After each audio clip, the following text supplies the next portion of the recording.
Horror कहानियां थी। काला जादू। अपने बेटे रिशु के माथे से टपकते हुए पसीने को देखकर सविता की हालत खराब हो गई। ऐसा आज पहली बार नहीं हुआ जब रिशु नींद से घबराकर जागा है। हाय मेरा बच्चा, न जाने किसकी नजर लग गई है तुझे। जब से मेरे बच्चे ने 10वीं के एग्जाम में स्कूल टॉप किया है तब से रोज बुरे बुरे सपने आने लगे हैं। हाँ माँ, मैंने आज फिर से एक काले साए को देखा। वो यहीं मेरी आंखों के सामने खड़ा था। माँ मुझे बचा लो माँ। वो मुझसे कह रहा था कि मुझसे बदला लेगा। माँ कहीं ये प्रशांत। चुप कर, कैसी बात कर रहा है? दोबारा उसका नाम मत लेना। तुझे पता है ना, उस प्रशांत ने आत्महत्या कर ली, तो बार बार उसका नाम मत लिया कर। मम्मी, क्या सच में प्रशांत ने आत्महत्या की थी? चुप कर, बहुत सवाल पूछता है आजकल।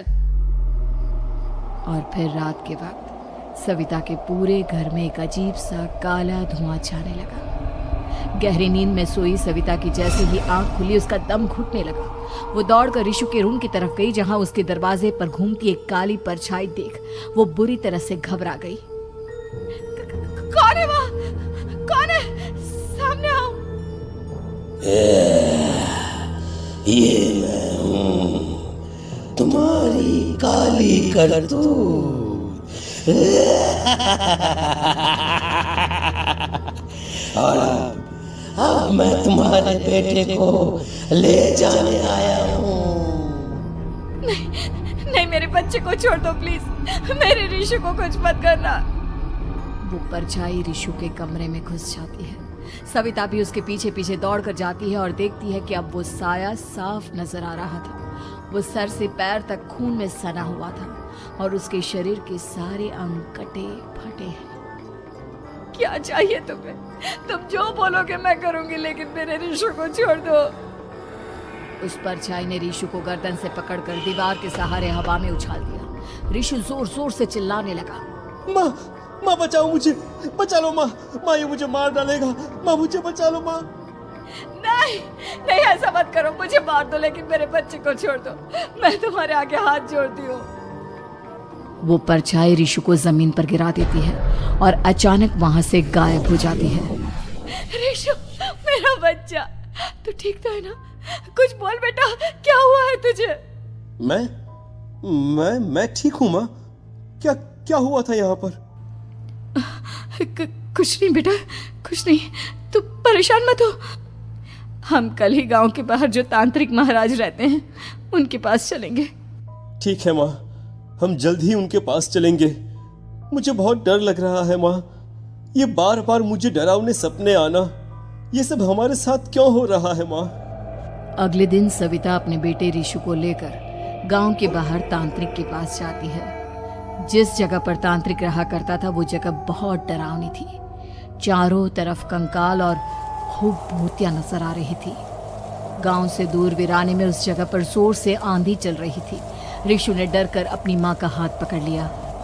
माँ मुझे बहुत डर लग रहा है। ये कैसी जगह है? देख बेटा, हमारे साथ जो कुछ भी हो रहा है उसका इलाज सिर्फ और सिर्फ ये तांत्रिक महाराज ही बता सकते हैं। अब यही है जो हमें प्रॉब्लम से बाहर निकाल सकते हैं। जैसे ही सविता और रिशु तांत्रिक की झोपड़ी के अंदर पहुंचे, वहां का नजारा देखकर उनकी आंखें फटी की फटी रह गई। तांत्रिक की झोपड़ी के अंदर कई सारे लोग अपनी गर्दन घुमा घुमा कर जोर जोर से चीख रहे थे। कौन हो तुम और यहाँ क्यों आई हो?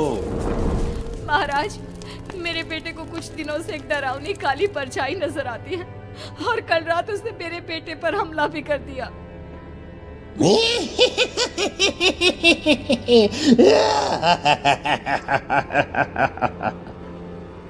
मम्मी हमें यहाँ से चलना चाहिए।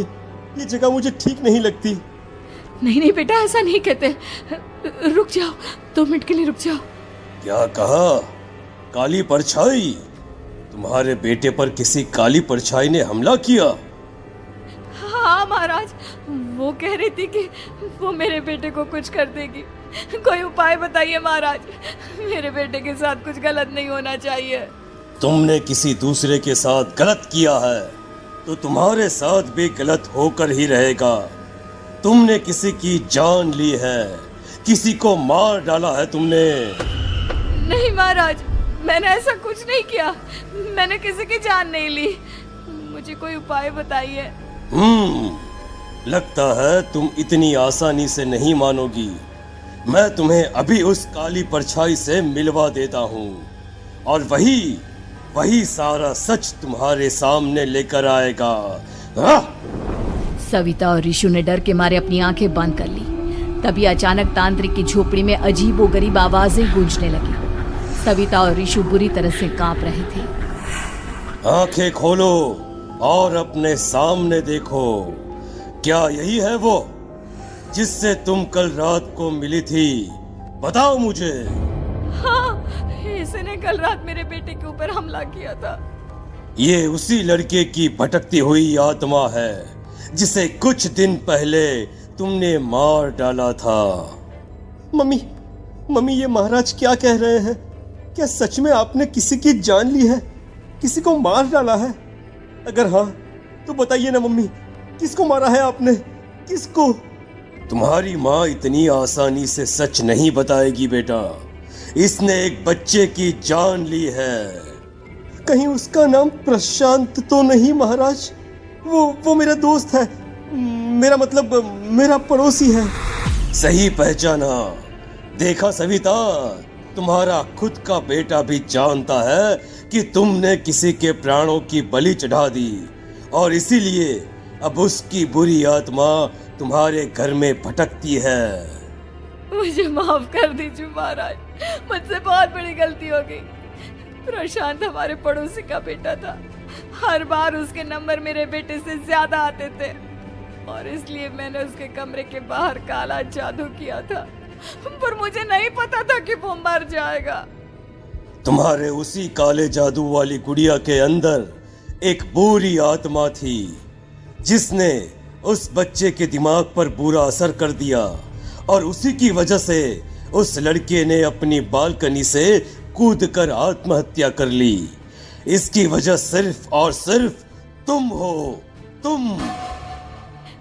नहीं महाराज, जो कुछ भी हुआ मुझे नहीं पता था कि प्रशांत अपनी जान दे देगा।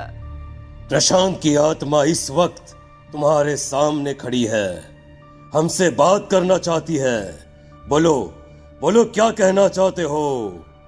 मैं जीना चाहता था, बड़ा होकर कुछ बनना चाहता था। आपके बेटे से मुझे कोई परेशानी नहीं थी। अरे वो तो मेरा अच्छा दोस्त था। मुझे माफ कर दो बेटा, मुझसे बहुत बड़ी गलती हो गई, मुझे माफ कर दो। माफ करने से मुझे वापस जिंदगी नहीं मिल जाएगी। मेरे माँ बाप आज भी मेरे लिए रोते हैं। आपने मेरे साथ बहुत गलत किया है, बहुत गलत। और तभी अचानक प्रशांत की आत्मा वहां से गायब हो जाती है। सविता जोर जोर से रोने लगती है। सुन लिया तुमने? ये तुम्हारे अपने ही किए हुए पाप हैं जो इस तरह से तुम्हारे सामने आ रहे हैं। माँ, ये आपने अच्छा नहीं किया। सिर्फ 10th बोर्ड के एग्जाम में मैं टॉप कर पाऊं, इसलिए आपने मेरे दोस्त के ऊपर काला जादू कर दिया।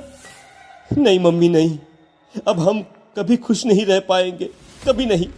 मेरे दोस्त की आत्मा को कभी शांति नहीं मिलेगी मम्मी, कभी नहीं। लेकिन मैंने जो कुछ भी किया सिर्फ तुम्हारे लिए किया। वो लड़का हमेशा फर्स्ट पोजीशन पर आ जाता था और इस वजह से हमेशा तुम्हारे मार्क्स कम पड़ते थे। मैंने तो सिर्फ उस पर एक छोटा सा काला जादू किया था बेटा। मुझे क्या पता था कि उसका ये नतीजा निकलेगा।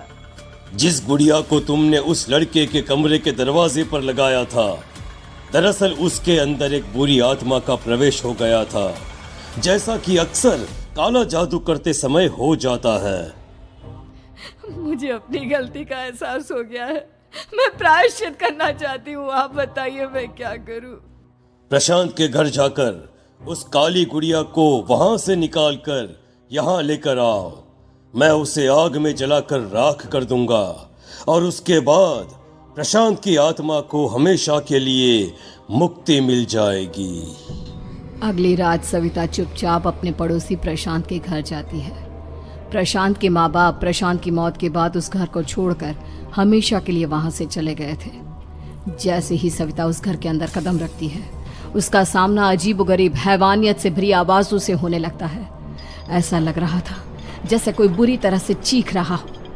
सविता जैसे ही प्रशांत के कमरे के बाहर पहुंचती है, वहां पर लटकी हुई गुड़िया के शरीर से खून टपकने लगता है। ये क्या हो रहा है? इस गुड़िया के शरीर से खून क्यों टपक रहा है?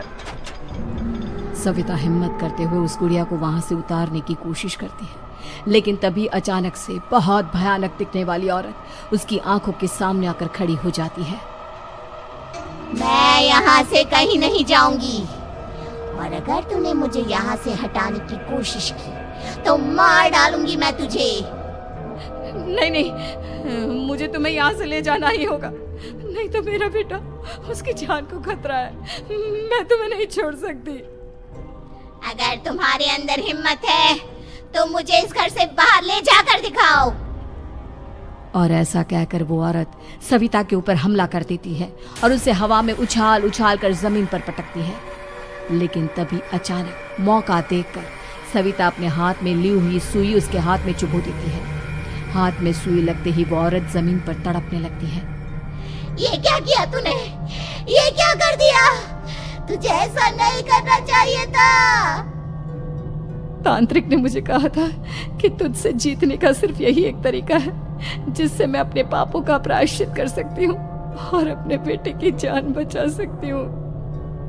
और उसके बाद वो डरावनी दिखने वाली औरत एक छोटी सी जादुई गुड़िया में तब्दील हो गई और सविता ने उसे ले जाकर तांत्रिक को दे दिया।